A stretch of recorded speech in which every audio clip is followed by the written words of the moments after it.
Oltre il Veneto si avvia a restare in zona gialla, la Regione presenta il nuovo protocollo per le scuole, un piano di monitoraggio degli studenti di medie e superiori con classi sentinelle. Intanto sono salite a 6 le classi superiori della Marca in quarantena per aver registrato un caso positivo in aula, ma da lunedì il sistema cambierà all'ULSS 2. Le scuole restano sorvegliate speciali. Anche per questo lo screening regionale sui giovani si farà pure in altri contesti. Nasce un progetto che prevede test rapidi per i giovani fino ai 25 anni nei luoghi di aggregazione. Grave incidente sul Terraglio a Preganziolo, un'auto si è schiantata contro un platano, ferita in maniera seria una 43enne di Mogliano Veneto, traffico nel caos. Primi segnali di campagna elettorale a Montebelluna, con una lettera 50 imprenditori sottoscrivono il proprio sostegno al presidente dell'ente Palio, Nicola Palumbo. A Treviso il progetto di valorizzazione per il palazzo dell'ex Banca d'Italia in Piazza Pola rinascerà come cittadella della musica e della cultura. Oggi la singolare ricorrenza della giornata dei calzini spaiati. A Susegana i bimbi delle scuole hanno appeso i loro calzini rigorosamente diversi tra loro per ricordare che la diversità è ricchezza. Bentrovati, buonasera telespettatrici, telespettatori di Antenna 3. In primo piano i dati del contagio da coronavirus. Nella giornata di oggi i nuovi casi sono stati 294. Se guardiamo le 24 ore parliamo di 720 casi, 8 i decessi nelle 24 ore. A Treviso 112 nuovi casi, 3 i decessi. Quindi un contagio che continua a frenare, con il fronte caldo rappresentato da quelle scuole, soprattutto superiori, che sono ripartite proprio questa settimana. Oggi a Marghera è stato presentato a tal proposito il nuovo protocollo per le scuole, ma anche progetti che coinvolgeranno su tutto il territorio regionale i più giovani. Novità in arrivo per le scuole. Da lunedì infatti verrà applicato il nuovo protocollo in caso di positività in classe, che di fatto riprende quanto già fatto a settembre con l'avvio delle lezioni. In presenza di un soggetto positivo testeremo tutta la classe nell'arco di all'incirca 72 ore e se non ci sono altri positivi i ragazzi continueranno ad andare in classe. E a proposito di giovani, il Dipartimento Prevenzione della Regione ha condotto un attento monitoraggio sulla circolazione del virus in età scolare, dal nido all'ultimo anno delle scuole superiori. E quello che ne è emerso è che oltre l'83% dei casi di positività riguarda le fasce dai 18 anni in su. La scuola, spiega la dottoressa Russo, rappresenta una comunità, ma non è l'unico ambiente dove può avvenire la trasmissione del virus, e a dimostrarlo anche i dati relativi al periodo dal 7 gennaio ad oggi. Emerge che 1378 ragazzi delle scuole superiori di secondo grado risultano positivi, istituti però che hanno ripreso le lezioni in presenza solo da questa settimana. Questi 1300 non sono attribuibili alla scuola. Questi contagi si sono verificati al di fuori della scuola. Alla luce di questi dati sono stati creati in Veneto dei progetti innovativi e unici nel loro genere che riguardano i più giovani, a partire dalle scuole sentinella che coinvolgeranno proprio gli istituti superiori. Che ci permetterà di capire nelle varie province, quindi sceglieremo degli istituti a campione in maniera randomizzata con un'adesione volontaria da parte della scuola e degli studenti, e testeremo questi ragazzi praticamente una sezione per settimana in maniera tale da poter testare praticamente tutta la scuola periodicamente. L'obiettivo è di tenere sotto controllo la situazione epidemiologica e la circolazione del virus in ambito scolastico. Altro progetto di monitoraggio invece per i ragazzi delle medie. Una classe per provincia, se i genitori saranno d'accordo faremo una sorta di sorveglianza con l'autosomministrazione del test, lo faranno attraverso un percorso di training e quindi di formazione in presenza di un operatore. Ma il Dipartimento Prevenzione ha deciso di uscire con il proprio monitoraggio dagli edifici scolastici e di valutare la trasmissibilità e la circolazione del Covid nei contesti di socializzazione, con un progetto rivolto a ragazzi e giovani adulti con la somministrazione di test rapidi. Ci aiuta a capire se il virus è presente anche nella popolazione che si ritrova fuori dall'ambiente scolastico e quanto circola in questa fascia di età. Quindi da lunedì scattano le nuove regole. Resta il fatto che con quelle attuali le classi in quarantena negli istituti superiori della Marca sono 6, raddoppiate rispetto a ieri. In 5 giorni sono salite a 6 le classi degli istituti superiori fra Treviso, Pieve di Soligo ed Asolo in quarantena. Attualmente sono circa 140 gli studenti trevigiani che sono dovuti rimanere nuovamente a casa. In totale invece, per quanto riguarda le classi di ogni ordine e grado, sono 56 in quarantena. In classe ci sono comportamenti che sono perfetti. Sono preoccupato degli assembramenti dopo la scuola o durante, prima di andare in classe o dopo. Anche se, tiene a precisare Benazzi, la rete che ha creato Momme sta davvero dando ottimi frutti. Steward che parlano con i ragazzi alle fermate degli autobus e polizia locale che controlla le zone di maggiore ritrovo dei giovani. Monitoriamo costantemente la situazione delle scuole, continua il direttore generale dell'ULSE 2, in modo da arginare qualsiasi focolaio. Sul fronte vaccini si stanno ultimando le seconde dosi per gli anziani e gli operatori nell'RSA. Ora partiranno anche le somministrazioni per la classe 41. Per quanto invece riguarda gli under 80 con patologie, direi che queste persone, questa fascia di persone saranno gestite con Moderna e Pfizer, per cui Pfizer la gestiremo noi, casomai ci metteremo d'accordo per dare Moderna ai medici di famiglia in modo tale che, siccome può essere usata per 30 giorni e tenuta all'interno di un frigorifero normale, i medici di famiglia potrebbero utilizzare questo. Fra le buone notizie il Cafoncello è diventato Covid-free sul fronte operatori sanitari, così come Castelfranco. Qualche caso ancora a Montebelluna, ma presto si potrà tornare alla normalità. Scuole e trasporti quindi sono sorvegliati speciali. A tal proposito questa mattina siamo stati in sopralluogo con gli assessori comunali competenti a Montebelluna. Era sintomatico, però devo dire che a Montebelluna siamo al di sotto della media rispetto ai contagi nelle scuole e quindi questo ci fa ben sperare. Il risultato inevitabile è quello dell'aumento delle classi in quarantena nella Marca, che con tamponi e controlli rimangono comunque verificate e circoscritte. A sottolinearlo l'assessore all'istruzione del comune di Montebelluna, anche oggi con il responsabile dell'edilizia scolastica in sopralluogo in piazzale Sansovino, uno dei punti nevralgici del trasporto scolastico. Siete qua in battaglia tutti i giorni? Sì, c'è un collega appunto che la mattina di solito sta in autostazione, adesso in via Mazzini, io sono in via in due qui più i ragazzi Stuart. Solo in questo polo scolastico abbiamo oltre 4.000 studenti che ogni giorno entrano ed escono dalla scuola. Numeri che fanno capire quanto sia importante la presenza e la collaborazione tra la protezione civile, gli steward e il personale della MOM. Ragazzi distanziati da un attimino, grazie. Anche voi siete un po' più distanziati, grazie. Studenti che seguono senza replicare le indicazioni degli addetti, un comportamento virtuoso dei giovani che, commenta il responsabile della protezione civile, addirittura stride con quello degli adulti. Come si stanno comportando i ragazzi? Nessun problema, tutti hanno la mascherina, abbiamo più problemi può darsi al mercato con gli adulti che in queste aree così.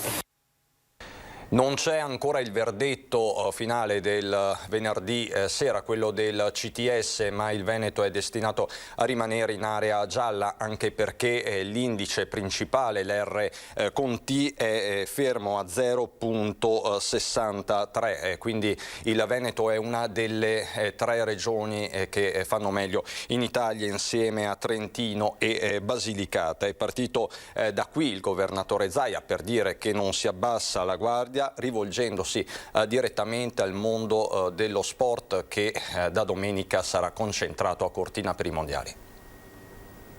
I modelli previsionali ci dicono questo, cioè che adesso siamo in discesa e quando eravamo in salita ci dicevano che eravamo in salita. Ci aspettiamo una fase di stasi, di arresto, cioè non ci aspettiamo uno svuotamento totale. La parola d'ordine resta una: prudenza, anche perché, ribadisce Zaia, esiste un momento ben preciso nel quale tirare le somme. Noi abbiamo una deadline per fare un bilancio che è fine febbraio. Ci dirà anche quale sarà lo stato dell'arte rispetto alle nuove infezioni.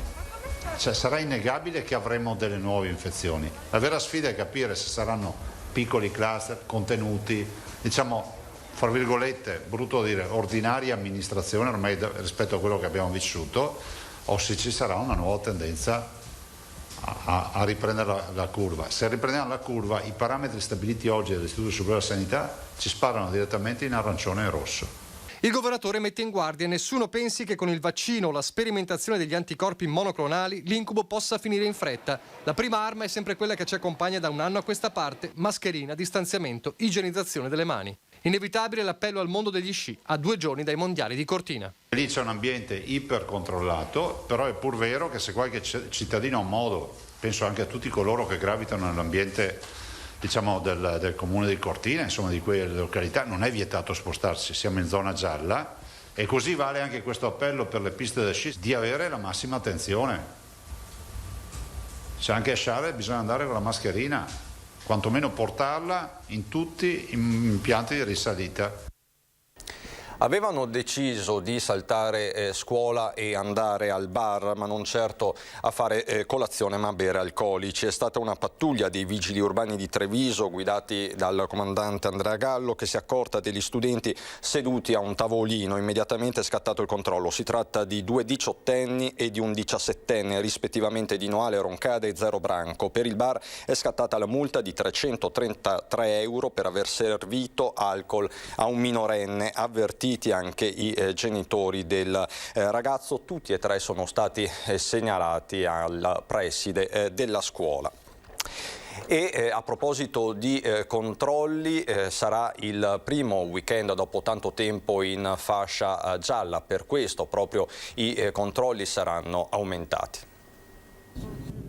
Il tanto atteso fine settimana in zona gialla è arrivato e secondo i dati relativi all'RCT la nostra regione non dovrebbe passare di fascia. Insomma, nessuna novità all'orizzonte su questo fronte, ma la preoccupazione è che i cittadini possano abbassare la guardia. Il virus sta ancora circolando e l'attenzione va tenuta alta. Questo fine settimana sarà l'insegna dei controlli. Dobbiamo convivere con la presenza di questo virus, dobbiamo farlo in modo responsabile e quindi anche questo weekend, esattamente come tutti gli altri giorni, sarà un banco di prova. Nel momento in cui prevale il desiderio e la voglia della quotidianità e non verranno rispettate le regole, siamo pronti a stringere. L'importante è rispettare le regole, quelle che ormai conosciamo bene, vietati gli assembramenti, è fondamentale utilizzare i dispositivi come la mascherina. Negli ultimi giorni in alcune piazze del Trevigiano sono stati notati gruppi di persone che sorseggiavano caffè e aperitivi per ore per avere una sorta di giustificazione a rimanere fermi senza mascherina. L'appello è come sempre alla responsabilità, ma su questo il sindaco Conte è sicuro. In questo momento sono sicuro che i nostri cittadini assumeranno un atteggiamento responsabile, rispetteranno le regole e soprattutto rispetteranno la salute pubblica, quindi adotteranno dei comportamenti tali da proteggere appunto le fasce più deboli. I controlli ci saranno, ha detto, e saranno potenziati, tutti sono avvertiti. Grave incidente oggi alle 13 a Preganziolo, un'auto condotta da una 43enne residente a Mogliano Veneto stava transitando lungo il terraglio in direzione di marcia Treviso Mestre quando ad un tratto ha perso il controllo della sua autovettura, una Lancia Y, e si è schiantata contro un platano ai margini della carreggiata. La donna è stata estratta dall'auto dai vigili del fuoco e portata in ospedale in gravi condizioni. Sul posto i carabinieri di Mogliano Veneto per i rilievi di legge. Traffico letteralmente in tilt. I temi dell'economia con l'appello lanciato questa mattina dalla CGIL di Treviso al nuovo ma ancora ipotetico governo Draghi. Il nostro interesse è avere quanto prima un governo nel pieno delle sue prerogative. Chiede un governo stabile la Camera del Lavoro per affrontare una crisi senza precedenti. Attraverso la proroga del divieto dei licenziamenti, il rifinanziamento degli ammortizzatori sociali e della cassa Covid, perché non possiamo in alcun modo pensare che il 31 di marzo saremmo fuori dalle secche. Situazione che viene confermata dal bollettino socio-economico del Veneto con il PIL regionale del 2020 sceso del 9,3% quando la media italiana è del 9,1%. Del resto i settori più colpiti dalla pandemia sono 2 eccellenze venete come il turismo e la moda. Crollano i consumi, meno 11%, eppure gli investimenti, meno 9%. Ovvio che in termini occupazionali siano in tanti a rischiare. Sono a rischio parecchie decine di migliaia di posti di lavoro in Veneto, tra i 40 e i 50.000 vedendo le tendenze anche degli ammortizzatori sociali utilizzati nella nostra regione in questi mesi. Questa è la fotografia scattata nel corso delle iniziative per i 110 anni della CGIL di Treviso, dove lo stesso leader Landini tramite videomessaggio ha evidenziato l'urgenza del momento storico. Mai come adesso c'è bisogno di ridare forza e valore al lavoro, combattendo la precarietà, mettendo al centro la qualità e l'intelligenza delle persone. Poco lavoro quindi e pochi soldi anche per approfittare dei saldi. Sembra un gioco di parole, ma questa è la situazione che abbiamo registrato a Castelfranco Veneto. Sconti meno 50%, meno 70%, tutto a metà prezzo. I saldi invernali sono iniziati sabato, ma dalle prime impressioni le vendite non stanno andando troppo bene. Purtroppo non stiamo vendendo assolutamente niente, non entrano clienti, secondo me sono tutti preoccupati, impauriti e penso che non ci siano neanche più soldi proprio da spendere. Un po' rilento sì, un pochino sì, è diverso quest'anno dagli altri anni tantissimo. A pensarla in questo modo non sono solo i commercianti, le previsioni di Codacons dicono che ci saranno meno 50% di vendite. L'avvio dei saldi ufficiali è stato posticipato rispetto a quanto avveniva negli scorsi anni, quando solitamente scattavano nel primo weekend di gennaio. Una scelta questa venuta per aiutare i negozi in difficoltà con le vendite a causa dei problemi legati alla pandemia e per permettere agli esercenti il tempo di smaltire parte della merce rimasta invenduta prima degli sconti di fine stagione. I bisogni però sembrano cambiare, complice forse la crisi economica o il periodo di chiusura. Cosa cercano in linea di massima? In linea di massima diciamo cose necessarie, tipo non so, cambiarsi per fare le cose ordinarie. Se poi devono tornare tutti a casa appena finito di lavorare, non possono uscire, non possono bere un aperitivo, non possono andare a cena, non possono incontrarsi e chiaramente lavorano, tornano a casa, si mettono in tuta da ginnastica ed è finita lì. Secondo l'ufficio studi Confcommercio, gli italiani spenderanno 1 miliardo in meno dello scorso anno, 4 anziché 5. Se le cose non cambieranno per il Codacons sarà inevitabile registrare un flop. Diciamo a giorni, alterniamo momenti di gente ed altri momenti un po' vuoti. Speriamo che la zona gialla ci sia d'aiuto, insomma. Comprano 6 italiani su 10 in media con un budget rispetto al passato giù del 20%. Secondo i commercianti ogni persona spenderà circa 110 euro. Vi aggiorno sul fatto che si è concluso da poco il secondo giorno di consultazioni a Palazzo Montecitorio per il costituendo a governo Draghi. È arrivato l'appoggio di Forza Italia e di tutte le forze politiche che si sono susseguite nella giornata di oggi, tranne ed era in qualche modo annunciato il no di Fratelli d'Italia. Domani terzo giorno di consultazioni con Movimento 5 Stelle e Lega. Ovviamente il momento di domani sarà quello cruciale e su questo si concentra il politologo trevigiano Paolo Feltrin. Draghi ben venga, è giunto il suo momento, vedremo come andrà. È il frutto di una crisi profonda che la si vede in tutto il mondo. Chi è che si immaginava una scena come quella di Capitol Hill? Eppure è capitato nella prima potenza mondiale, non in Pakistan o in Burundi, ma a Washington. È una crisi più profonda che non riguarda solo i palazzi romani, quella che ha investito il paese, e ad esserne convinto è uno dei principali politologi italiani, il trevigiano Paolo Feltrin, che dà per scontata, quasi ineludibile, la formazione del governo Draghi. Ovvio di sì. Quando si è con le spalle al muro. Certo, ci sono forze politiche più in difficoltà di altre nel sostenere l'ex presidente della BCE, ma in politica la via maestra è soltanto una. In politica si fanno i compromessi e quindi nei momenti di difficoltà chi è più in difficoltà fa il compromesso. Oggi chi è più in difficoltà è Salvini e Salvini farà i debiti compromessi. Salvini, sul quale aleggia oggi più che mai l'ombra del Deus ex machina Giorgetti, profetico in una sua intervista del dicembre scorso al Corriere della Sera. Dove prevedeva che dopo le elezioni di Biden Renzi avrebbe preso l'iniziativa, Conte sarebbe caduto e sarebbe arrivato Draghi. Biden è stato eletto il 20 gennaio, Conte è caduto il 1 febbraio, Draghi è arrivato il 3 febbraio. C'è la politica nazionale, c'è poi quella locale con i primi segnali di campagna elettorale a Montebelluna, dove in 50 hanno già sottoscritto il proprio sostegno al presidente dell'ente Palio, Nicola Palumbo.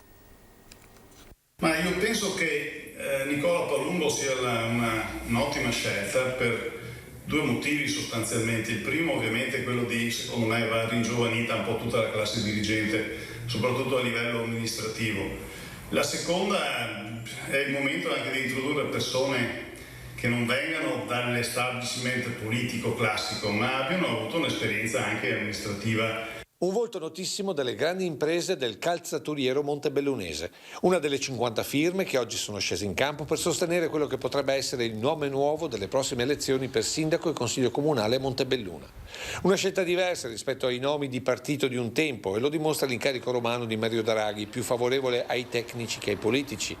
Poco più di 30 anni Nicola Palumbo, oggi presidente volto dell'Ente Palio, al momento non si sbilancia su una possibile campagna elettorale. È un impegno, sarebbe un impegno personale e politico di grandissimo spessore e di grandissimo onere, quindi voglio prendermi qualche giorno per pensare con la dovuta calma. Non posso fare altro intanto che dire grazie a chi ha pensato a me, è una cosa che mi ha assolutamente preso in contropiede questa mattina. È un impegno personale perché questo significa mettere anima e corpo per 5 anni nella gestione di una città. Sotto l'aspetto politico, in questa fase io non appartengo a nessun partito politico e nella nostra città da sempre le liste civiche non hanno mai avuto grandi risultati. Da Montebelluna ritorniamo a Treviso città, perché in piazza Pola potrebbe sorgere la nuova cittadella della musica.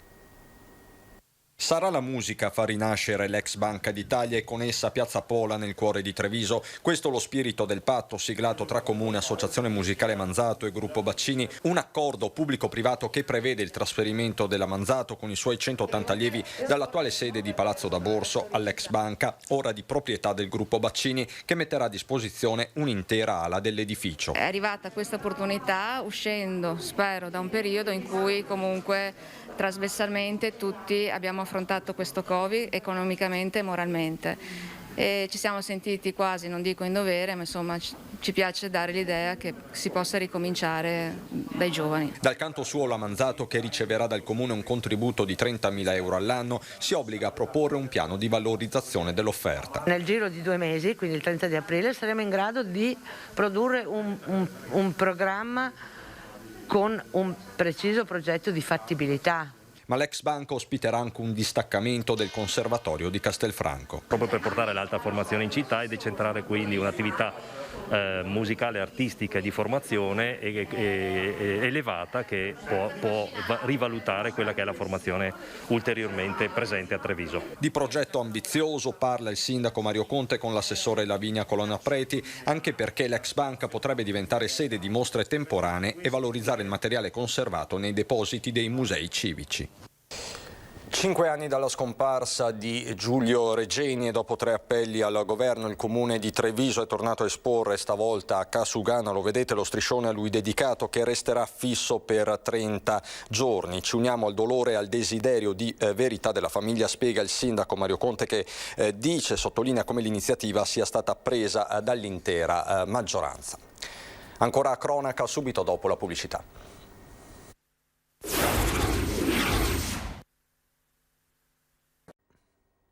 Di nuovo in studio per parlare di un'importante scadenza che è anche una concreta opportunità di lavoro. Seguire le proprie ambizioni è l'istinto più naturale del mondo. Dedicare la propria esistenza al servizio degli altri è aggiungere al mondo se stessi. Dipende tutto da una scelta, perché la strada che prendiamo è ciò che un giorno diventeremo. Fedeltà, dovere, lealtà, coraggio, solidarietà sono alcuni dei valori a cui fanno fede gli uomini dell'Arma. Vestire l'uniforme significa mettere a disposizione dei cittadini il proprio impegno, a volte anche a rischio della vita. Significa contribuire a determinare il futuro di una comunità. Lotta alla droga, controlli, indagini, pattuglie sulle strade, militari impiegati nel mondo per garantire la pace, carabinieri che operano per aumentare la percezione della sicurezza fra i cittadini e sempre più giovani si avvicinano a questa professione che diventa uno stile di vita.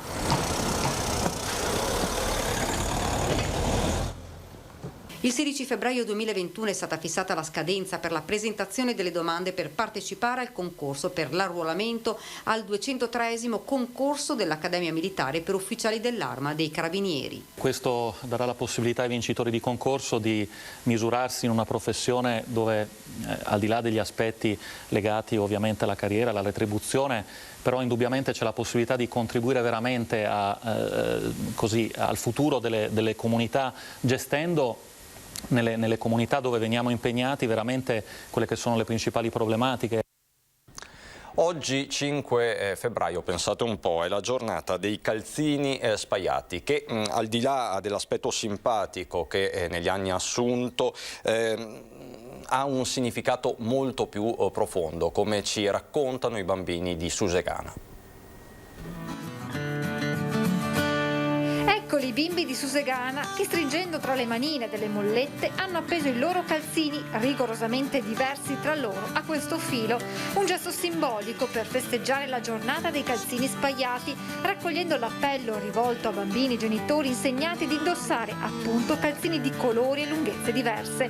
Nato una decina di anni fa con l'intento di far sorridere di fronte alle difficoltà di accoppiare i calzini che magicamente scompaiono in lavatrice, con il tempo ha assunto un significato più profondo.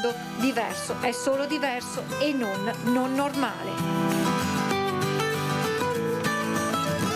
E così i calzini negli anni sono diventati una metafora, perché anche se con colori, forme o tessuti diversi, restano pur sempre dei calzini.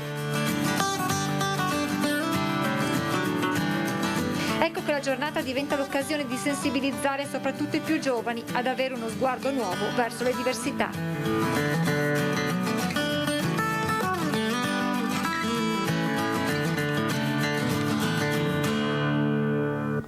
E noi intanto guardiamo alle previsioni del tempo per il weekend con il nostro generale Iannicelli. Ancora un flusso di aria umida interessa le nostre zone, naturalmente approfitta della mancanza dell'anticiclone, gli effetti sono evidenti, sono stati evidenti e saranno evidenti nei prossimi giorni, quindi una nuvolosità irregolare, a tratti intensa, un po' di pioggia intermittente, un po' di nebbia la mattina, ma soprattutto temperature ben al di sopra della norma, abbiamo temperature veramente di 3, 4, 5 gradi oltre i valori normali. Quindi più in dettaglio prevediamo per domani inizialmente in pianura delle nebbie che poi si dissolvono, però il cielo rimane coperto da nubi, anche se non dovrebbero poi dare delle precipitazioni.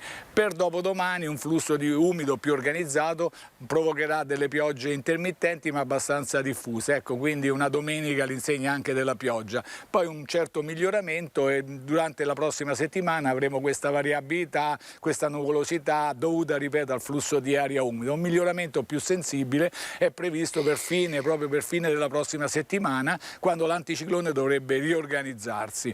Quindi avevamo detto i venti sono dai quadranti occidentali, non intensi naturalmente, piuttosto deboli, le temperature valori minimi intorno a 8, 9, 10 gradi, quindi questi dovrebbero essere i valori massimi in questo periodo. I valori massimi non vanno oltre i 10, 11 gradi e quindi le precipitazioni anche nevose si sono spostate a quote molto alte.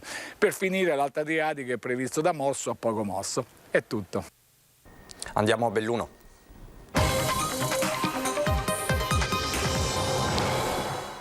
Nel bellunese, dove è partito il countdown, meno di 48 ore dunque ai mondiali di Cortina 2021, per Zaia il simbolo della ripartenza della montagna veneta, oggi ha scritto in una nota: al cancelletto di partenza si presenta una squadra compatta che ha tutte le carte in regola per disputare questa gara, il preludio delle Olimpiadi del 2026. I mondiali si traducono anche in investimenti, soprattutto infrastrutturali. Parlando di cifre, oggi sul territorio ampezzano sono arrivati, sottolinea Zaia, quasi 100 milioni di euro, di cui 40 di finanziamento statale, impiegati per investimenti duraturi che, riqualificando l'esistente, contribuiranno anche al rilancio di tutta la montagna. Montagna dove si guarda alla data fatidica del 15 febbraio con la riapertura degli impianti. La notizia è rimbalzata in pochi minuti in tutte le montagne italiane dove ci siano impianti di risalita. Dopo il via libera del Comitato Tecnico Scientifico, l'apertura della stagione sciistica è fissata per il 15 febbraio. Ma al momento sembra che sia la certezza, se non ci sono variazioni dovrebbe essere il 15. Qualche restrizione è prevista dove ci sono seggiovie e cabinovie, ma comunque si potrà tornare a sciare e la neve quest'anno è bella come non se ne vedeva da molto tempo. Quest'anno siamo messi benissimo, quindi io credo che si possa puntare di arrivare a Pasqua. Intanto, inoltre, pare siano finalmente in arrivo i ristori per i maestri di sci costretti sin qui all'inattività. Sembra che ci siano circa 200.000 euro previsti di ristori per i maestri di sci, ma stiamo parlando comunque di 1.500 maestri di sci in Veneto, di cui circa 1.100-1.200 che sono rimasti completamente fermi. Solo una minima parte, che fanno anche gli allenatori, hanno potuto, con la deroga della Fisi, fare parte della propria attività. Migliorare le condizioni di sicurezza idraulica dell'area di Paludi con una serie di lavori di manutenzione non solo all'interno della torrente Rai ma anche sui suoi affluenti. È questo l'obiettivo dell'assessore regionale all'ambiente con delega al dissesto idrogeologico Giampaolo Bottaccina, che questa mattina ha incontrato i rappresentanti del comune di Alpago e dell'Unione Montana per discutere dell'area dove sorge la seconda zona industriale della provincia. La regione si è assunta l'onere di definire un percorso per la presa in carico della gestione degli impianti di idrovore localizzati proprio nell'area. La cronaca sindacale, perché diventa sempre più complicata la situazione di ACC e del progetto Italcomp. Nonostante la crisi di governo, il sindacato è però fiducioso. Il governo Conte aveva scelto di attivare la garanzia SACE per sostenere il polo italiano del compressore. Il progetto Italcomp, che vede in campo ACC e ex Embraco, è stato perciò blindato dal punto di vista finanziario, ma la crisi dell'esecutivo ha complicato la situazione. Attendiamo le risposte dagli istituti bancari interessati e ci aspettiamo una risposta positiva. Il governo ha fatto le scelte, la possibilità che il progetto Italcomp possa nascere oggi è sicura, perché anche gli atti formali sono stati depositati a Invitalia e al Ministero, e quindi noi ci auguriamo che tutti gli attori siano conseguenti. Regione Veneto e Regione Piemonte, dove ha sede ex Embraco, si sono incontrate la scorsa settimana per rideterminare ancora una volta la volontà di appoggiare il progetto Italcomp. E noi siamo fiduciosi che anche il nuovo esecutivo che si va formando e che si formerà ribadirà la volontà di salvare ACC e di dar vita al progetto Italcomp. E siamo sicuri che il governo Draghi avrà un occhio di attenzione rispetto alle crisi aziendali, non c'è solo quella di Italcomp, dell'ex Embraco, di ACC, ma molte altre, e quindi ci auguriamo che ci sia una continuità con le scelte prese. Nel frattempo in ACC non si molla, si lavora, i lavoratori sono impegnati, i volumi crescono, gli stipendi sono garantiti. Però la situazione va monitorata, avvisa Stefano Bona all'uscita da un incontro in videoconferenza con il commissario straordinario Maurizio Castro. Ci chiediamo ancora oggi la Commissione europea quale posizione ha assunto, che per noi è del tutto negativa, però il governo ha attivato uno strumento che è uno strumento esigibile, e quindi ci aspettiamo che questo strumento sia messo in campo nel più breve tempo possibile, perché è vero che in ACC si resiste, ma si resiste ancora per poco. A distanza di 5 mesi dalla tromba d'aria devastante a Nuova Erto di Ponte nelle Alpi che causò la distruzione del Palamares, la struttura rivede la luce. In tempi rapidissimi, con l'aiuto di imprese locali, è stata infatti ripristinata la copertura con un telo a doppia membrana e l'installazione del nuovo impianto elettrico, dell'impianto che è punto nevralgico per lo sport e le iniziative sociali, ma anche per la protezione civile. Presto stabiliremo una data proprio per l'inaugurazione ufficiale, spiega il sindaco di Ponte nelle Alpi Paolo Vendramini. Vi mostro in ultima battuta questa foto che arriva dalla Gordino. Alle 17 e circa i vigili del fuoco sono intervenuti lungo la strada che porta alla frazione di Davedino nel comune di Livinallongo del Colle di Lana per una pala gommata travolta da una slavina di neve mentre stava liberando la strada. Nessuna persona è rimasta ferita. I vigili del fuoco di Agordo e i volontari di Arabba hanno collaborato con gli operai intervenuti con un altro mezzo d'opera per liberare la pala. Questo quindi dalla Gordino. L'ultimo aggiornamento quindi per questa edizione da Treviso e Belluno è davvero tutto. Grazie per l'attenzione, c'è il meteo, buon proseguimento di serata.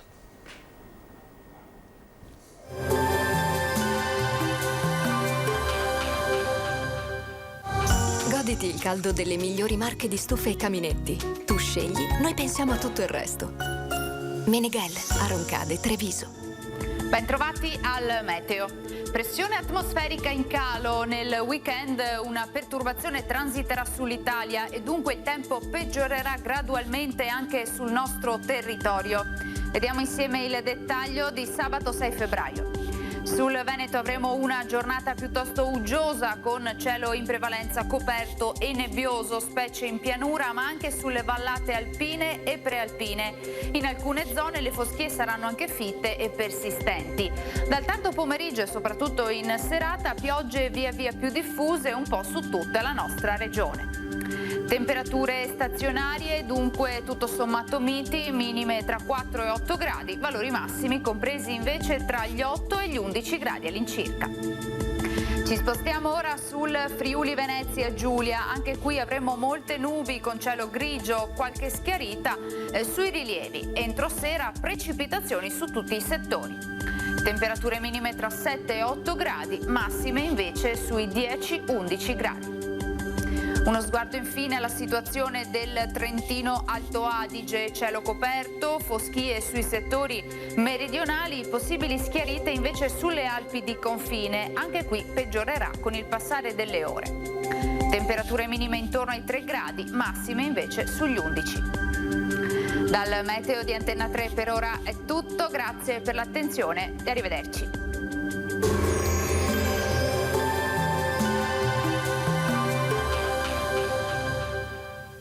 Goditi il caldo delle migliori marche di stufe e caminetti. Tu scegli, noi pensiamo a tutto il resto.